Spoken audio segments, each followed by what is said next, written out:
All right, here we are back with Mr. Chris Ryan, HHS English teacher and author. Hi, how are you? Nice to meet you. Nice to meet you. Nice to meet you. How are you tonight? So far so good, you know, 2 against 1. I'm a little nervous, but you know. No, don't be nervous. Don't be nervous. No, we're so glad to have you here. Well, thank you for having me. Yeah, so your new book, City of Woe. City of Woe, there it is. Now, Yes. can you tell us, what is this book about? You know? Well, if you were to take the map of Dante's Inferno, Dante's map of hell, and lay it over the map of Manhattan, you'd get an idea of the kind of the progress of this story. In essence, 2 detectives are chasing down a serial killer who is reenacting or creating images of each level of hell. And he's leaving some notes that suggest that he may or may not be a demon, so there's a little supernatural on it. And it kind of challenges the audience, what do you believe? So, in essence, that's what it is. Sounds interesting. Well, thank you very What much. inspired you to write it? This school right here. I've taught Dante's Inferno to seniors almost every year that I've been here. This is my 16th year, I think. And I teach Dante's Inferno, Hamlet, Gilgamesh, a lot of the classics. And most of the time we connect, but there's always that little kind of gap or abyss. Usually it's the dated language and that kind of stuff. And over the years I was thinking that if there was some kind of entryway, you know, a modern text that would whet the appetite of people to want to read more about Dante's Inferno. And that's where it started going. I have a good background in New York City and police and all that sort of stuff, so I combined them all with a healthy dose of rock and roll and all the conversations that I had with students over about 15 years of discussing Dante's Inferno. So a lot of this book is inspired from Hackensack High School.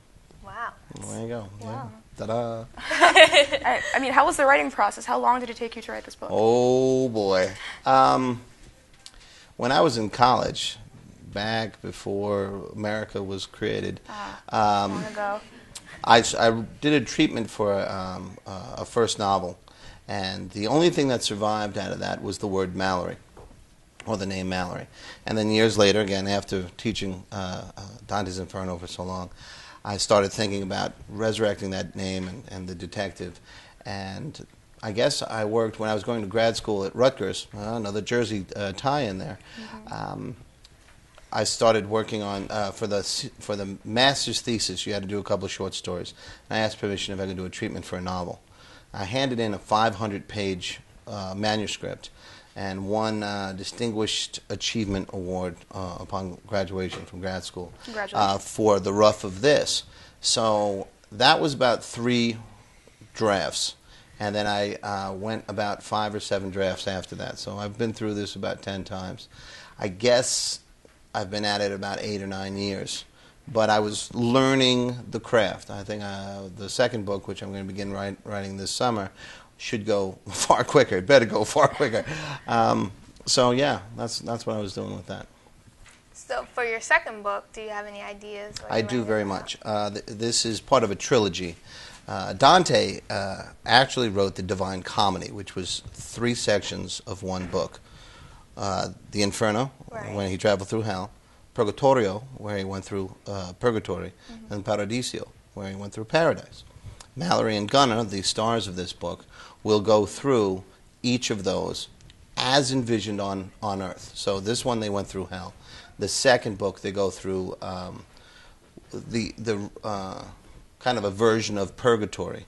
And right now the working title is 1,000 Cuts, based on the old saying, dying a death by 1,000 cuts, little annoyances. And that's kind of where I will go, what I'll explore on the second book.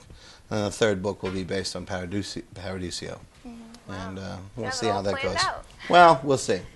And there's a couple other books planned, but one thing at a time. So. All right.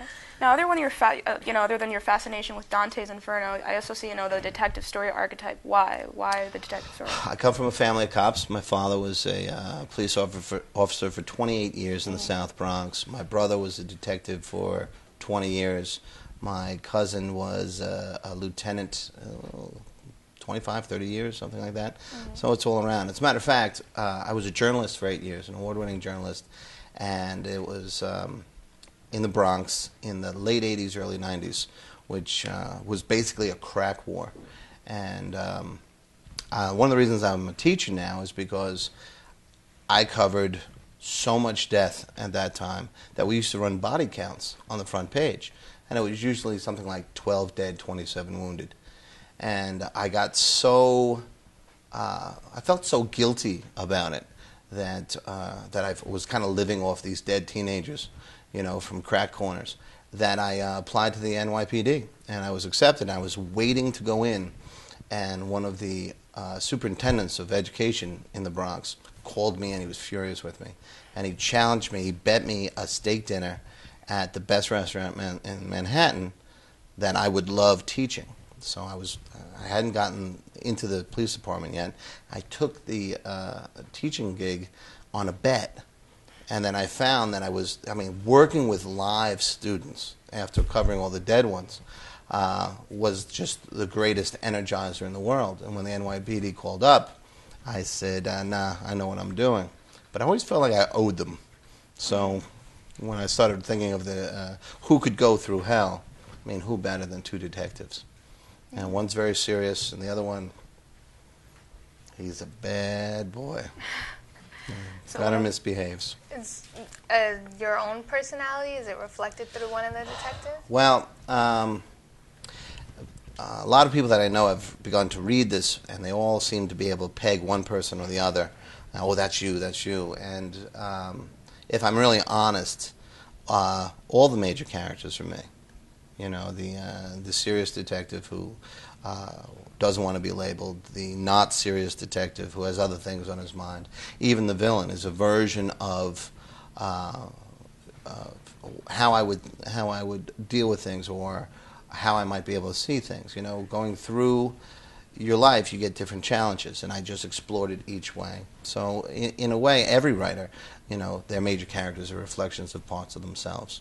So there's a weird way to read this as an argument in one person's mind, but actually it's a detective story.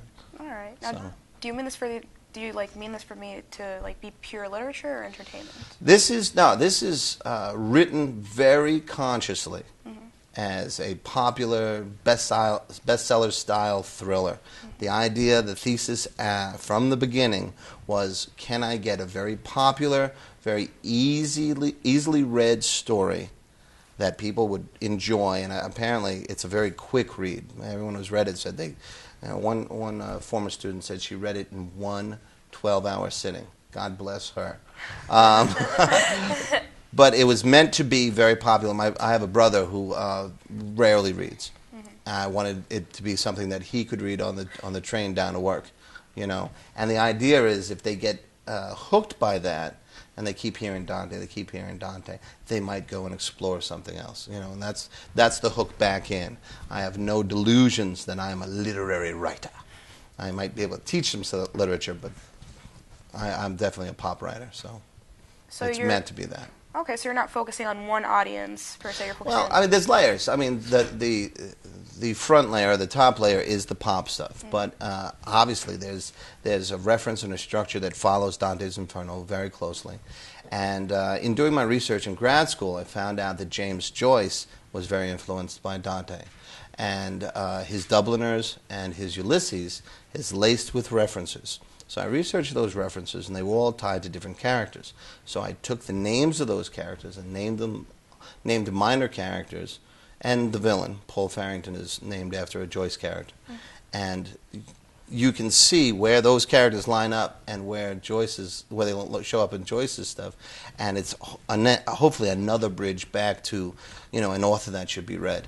So it's an homage. It's a bowing down before the greats.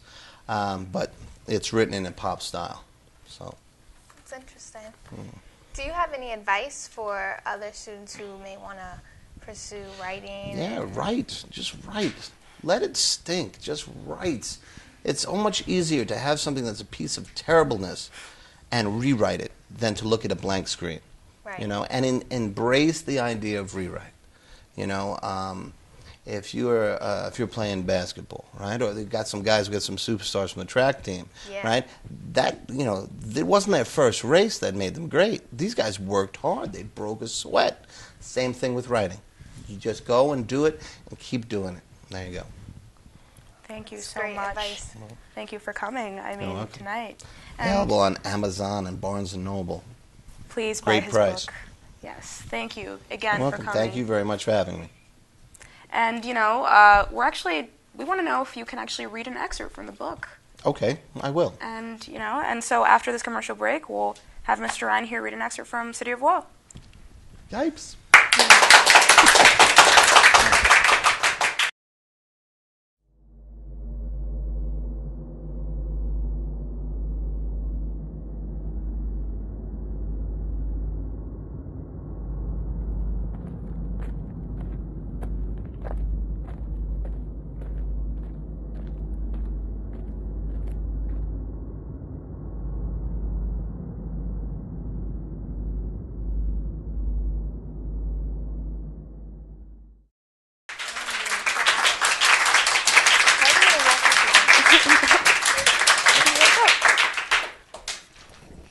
Okay, little setup here. This is at the first crime scene. Mallory and Gunnar were called in. It was their day off. It was Palm Sunday. They were supposed to eat Mallory's mother-in-law's homemade lasagna, but they got called in, so they're really agitated. They have a reputation for taking on the weird cases, so they got kind of teased a little bit by the other detectives, and they're ready to leave. They begin to walk off, and we begin. Oh, I'm sorry. This crime scene is in the bottom of a subway entrance, okay, way up in North Manhattan. So they're about to walk away, and Tizzy's voice became shriller than usual. "I welcome your assistance, detectives. Here's what we know." The partners listened. They say to Mallory, "We believe the victim, identified from his driver's license as William Hill of Brooklyn, received a fatal head trauma from behind and fell down the stairs, during which he received several other injuries." Mallory nodded, pointing above. "What's the story with this T-shirt flag?" The annoying detective glanced at it, then back at Mallory. "That's one of the reasons why the Lou called you." "Yeah, I know I've got to sign off on this case because I'm technically the primary, but this one's made for you." Mallory's partner, Gunnar, glanced at the flapping T-shirt, then the body, and then to Tizzy. "Did he go to the show?" "How did you know?" Mallory pointed up. Gunnar answered. "The Who played the Garden last night. He was there, right?" Tizzy laughed. The sound was harsh, like glass breaking close to the ear. "Who told you? The stiff? A voice from beyond?" Mallory sighed. "Stick to the facts or we're out." Gunnar picked up an evidence bag off the stairwell ledge, which held a complete ticket. He shrugged. "Ticket's whole, so he didn't make it. Detective work, baby." "You got to get out more often, Tiz. They don't rip tickets at the Garden anymore. They scan them." Gunnar held the ticket, pointed to a barcode. "More efficient. And fans get a collectible. I have a box of ripped in half tickets at home from the good old days. Zeppelin, Dylan, The Who. If they were whole, I'd probably frame them." Mallory smiled at his partner. "What, you too old to go to shows these days?" "I saw Led Zeppelin for $8, Gunnar said. Now it costs over $100. Forget that." Tizzy waved the discussion away. "Whatever with the ticket." Turns to Mallory. "We all know the Lou thinks you're Babe Ruth on these cases, but sorry, pal, this is a dead end." Mallory shrugged. "Nothing I can do about it. Lou said the call came from the commissioner's office." Tizzy nodded, smirking. "Yeah, Mayor messed this one up, bragging about how safe the subways are, and now this hits the fan? I hear he went nuts, wants an arrest immediately." "Sorry, man. It was out of my hands before I knew it." Mallory shrugged again. "You got everything you need to work your weird mojo?" Mallory bristled. "I don't work mojo, I work cases. To do that on this one, I need to confirm the kid's name, home address. Who knows if the license is legit? I need the names of any friends with whom he went to the show." "With whom? You crack me up." Mallory and Gunnar stared at Tizzy until he cleared his throat, started up the stairs. "On it. I got no problem handling this end of the investigation. I just don't want any part of that weird nonsense. That's all you. Mallory looked around. Seemed like run-of-the-mill murder to him. He then Gunnar followed Tizzy up the steps to the street. What are you talking about? You freaked out by a T-shirt? Tizzy smiled, held up another evidence bag filled with index cards. Nah, this is what shoves this case officially onto your turf. He handed the bag to Mallory. From what we can tell, reading them from where they were laying, they're observations, bits of an account of what happened. Gunnar was unimpressed. From whom? Tizzy theatrically washed his hands. They seemed to be from the killer, narrating the victim's last moments, up to and including his death. Except at that point, the cards actually have the Vic telling the story. And then it goes a little beyond. Mallory lowered his eyes to the index card. Don't, Gunnar said. Mallory opened the evidence bag anyway. Thanks a lot. Got a wire stuck on me. Hi. So that was excellent. Well, thank you. Suspenseful. I mean, thank you. You know, I gotta say, I'm definitely buying it on Kindle after the show. There you go. Yeah, Go to Amazon.com, BarnesandNoble.com. It's for the glorious price of $2.99. $2.99, people. I put it as low as I could get it because I want as many people to buy it as possible. That's I think great. you'll definitely have huge success. Oh, cool. Thank you very much. No problem. But what made you want to read that particular excerpt? Well, one of the problems is that Gunnar curses like a sailor. And it was very hard to find a scene where he wasn't ruining the scene with curses. Mm-hmm. And my wife is a partner in all this stuff. And I was going to there's a hospital scene later on that's fairly touching. And she felt that just getting them into the crime, getting whoever wants to watch this, into the crime might be more serviceable as far as what's going on with the story.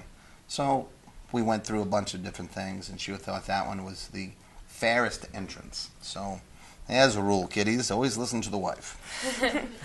And what an entrance. But thank you so much for coming out here tonight. Thank you very much. It's very nice for you to have me here. I appreciate it. Yeah, we wish you all the success, you know. And after this commercial break, we're actually going to have members of the track team coming on for an interview. Big stuff. Very cool. Congratulations to those guys.